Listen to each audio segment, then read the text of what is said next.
Hello, my name is Avi Leon. I am the group coordinator for our CSI class Group 1. As you may already tell, we will be utilizing the newscast theme for this podcast.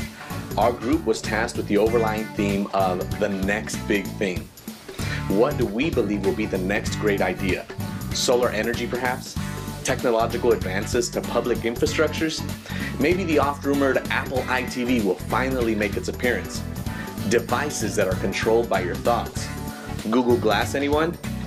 Well, here to tell you a little more are some budding futurists. First we'll have Frederick Desenord, Ray Mac Dominguez, Sean Dooley, Jennifer Long, Keith Kozlowski, Jimmy Jem J. Morin, and to finish it off we'll have Ahmad Hodge. So sit back, relax, and enjoy our takes on the next big thing. If we're talking about the next big thing, there's no way you can't bring up this new innovation that Samsung is coming up with in the near future. Mind control. Yep, I said it, mind control. Something that'll take the future mobile devices to another level. And it's true, most of the companies dealing with mobile technology doesn't want you to touch your mobile device anymore. Take the iPhone for example. Apple first introduced Siri for the iPhone 4S and the iPad. For those who don't know what Siri is, it's basically a type of voice command that can search for things that you request, and it can also have a full-length conversation with you, if you're bored or whatever. Well, Samsung is trying to do something totally different from that. Samsung is actually trying to introduce you to use your eyes to make the phone function. Sounds pretty cool, right? Well, MIT and the students from University of Texas got together and actually studied repetitive visual patterns, and these studies resulted in people being able to select and launch apps just by focusing on a blinking icon on their mobile device. Hopefully we don't have to wear any special gear like the one here or here. Now this feature might have you thinking, were these students fascinated by Professor X and decided to use his superpowers and input them in the upcoming mobile devices? All I know is that this idea is brilliant, and this will be one feature that will be very interesting to use. And of course, this will be a way to heat up the competition a little bit, but I know for a fact this is something that will be the next big thing this year. You can believe that. I'm Ray Dominguez, and this is your next big thing update. The year 2013 has presented us with a lot of new technology advantages and advances. But I was actually going to try and focus on the ones that apply to the public interaction and social media interactions, more so than the actual scientific ones. Google Glass 2.0, for instance, is a system where you can use holographic heads-up display as a computer system, and you can tag and record all your data. And these things are not that expensive. The only thing is that they're causing a lot of controversy over the safety and public records. Earlier this year, the spaceship Gaia, as shown here, is actually going to map the universe using 3D imaging. And this is actually very special because this spaceship is going to go into deep space and return to Earth to share its images. So a lot of exciting things are going to come from that satellite. Excuse me. Here we have the Oculus Skyline. This is a 3D imaging for gaming. As you can see in the picture, he's playing a video game, and he's actually viewing a 3D environment with that headset. So, so Oculus has got a lot of stuff to offer later on in this year. Another cool thing is the parallel computer board. This actually small computer chip will turn your basic computer into a supercomputer by using a parallel system. It actually piggybacks off your existing computer boards, and it'll basically cry twice the same power out of the same board. Another version of smaller technologies, the smart TVs that Samsung has produced is pretty much like a laptop or a tablet, if you will.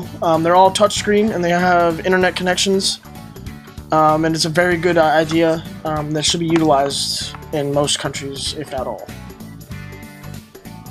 Another personal favorite of mine is 3D imaging. As you can see here, she's actually got the 3D Eiffel Tower on her computer, and the printing machine right there with the orange glass, literally printed out a 3D design of the Eiffel Tower. Now this can create anything from weapons to models to cars, so be excited for that. That's very important. And that's pretty much your top 8 next big technology updates in the year 2013. I really enjoy you guys watching, and maybe you guys can get out there and use some of that technology for yourself. Thanks for watching. Hi, my name is Sean Dooley, and I'm representing the next big thing. There are already so many amazing accomplished sounds, like software synthesizers on FL Studios created by Didier Dambrin. You get sound quality of making techno, different beats like hip-hop and R&B, getting that bass to hit you when it drops so you can really feel it, especially on the new FL Studio 10. I've used it to also create gaming music for 5 years. It's a great program to be creative with. Or sound quality of an unplugged acoustic with the right microphone to get the nice acoustic sound, like you get from an AMT S15GS acoustic guitar microphone, which is hooked on to the guitar. Isn't that cool? So I sat here and had a thought of what could be the next big thing in music. What could everyone, including me, want to experiment with a lot and can add to the musical world? The next big thing is underwater recording with a microphone underwater. Imagine the possibilities of this. You can use a wireless plug-in from your guitar to play out of your amp. Then you have your amp air sealed so you can record your amp underwater. Or imagine singing underwater. There are ways to get a sound like that, like turning on a flanger at really high speed, little bit of reverb. Sounds pretty cool, but I believe that underwater recordings will be the next big thing and can change the music world.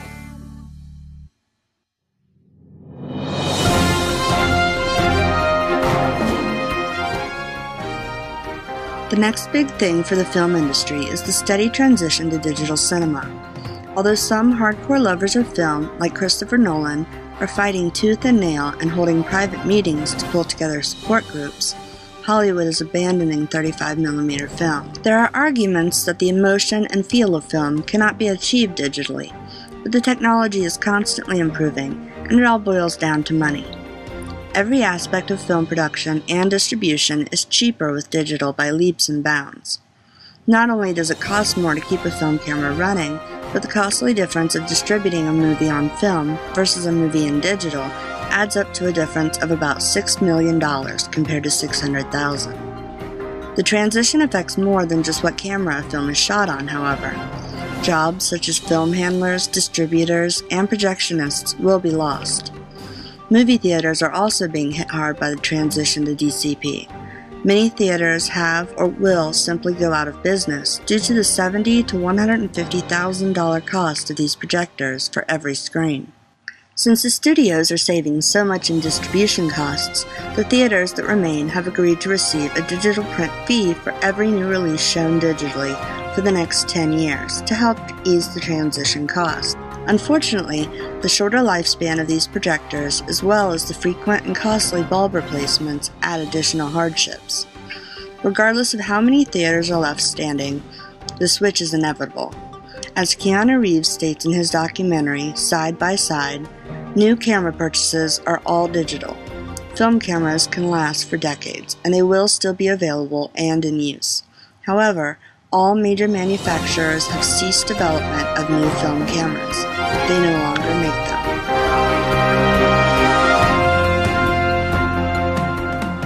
A team from the Massachusetts Institute of Technology Media Lab has created a camera with a shutter speed of 1 trillion exposures per second, enabling it to record light itself traveling from one point to another.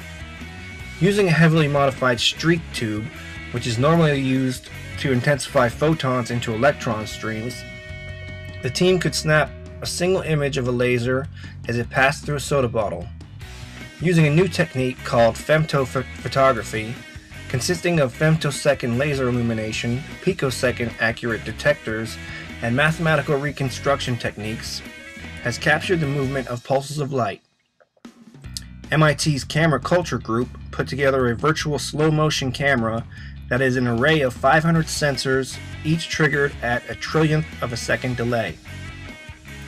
The assembly, which cost $250,000, was created using a street camera, a rotating mirror, several other mirrors, a pulsing laser, and a series of algorithms to stitch together the street camera's still one-dimensional snapshots of the photon moving down the bottle.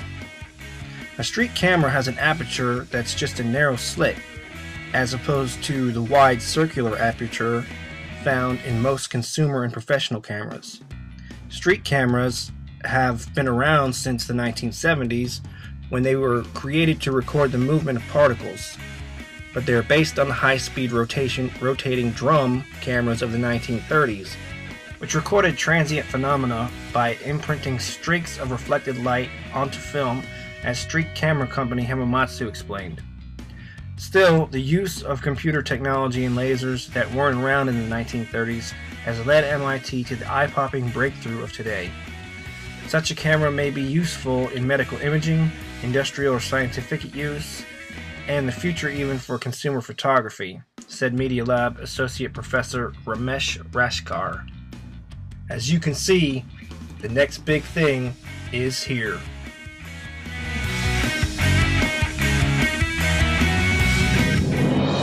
Hello TV Land, my name is Jim J and you're about to watch what I feel is going to be the next big thing. Of course, Apple's iTV, long awaited and rumored to be released a year ago this month. If you follow Apple, you would already know that they do have a device called Apple TV. This is a streamer and it also allows you to use third-party applications. Now, if you follow TVs, you would already know that Samsung has released a smart TV. The 2013 model is especially delicious, and you can even say that they beat Apple to the punch. But the integration with Apple's devices, just like FaceTime. Yes, imagine doing some FaceTime just like on the movie Demolition Man. Another problem with these TVs is their remotes, but as you know, you can get an app for anything on these iPhones and the iPods. They're integrated, or you can buy them. They even make easier apps there. You can put it on your iPads, your iPad minis. You basically have a trackpad, and any type of control that's on the remote will be offered there. Well, there you have it. That's my take. I know it's not too out there, but it is feasible. That's what makes it important. Special thanks to Group 1, Full Sail, and CSI.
Immediately, though, people ask, how small can you make this?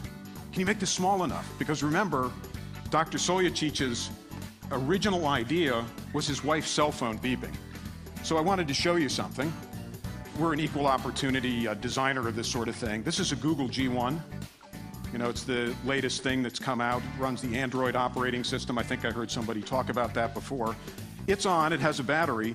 It also has coil and electronics that electricity is put into the back of it. And if I can get sort of the camera, yeah, okay, great.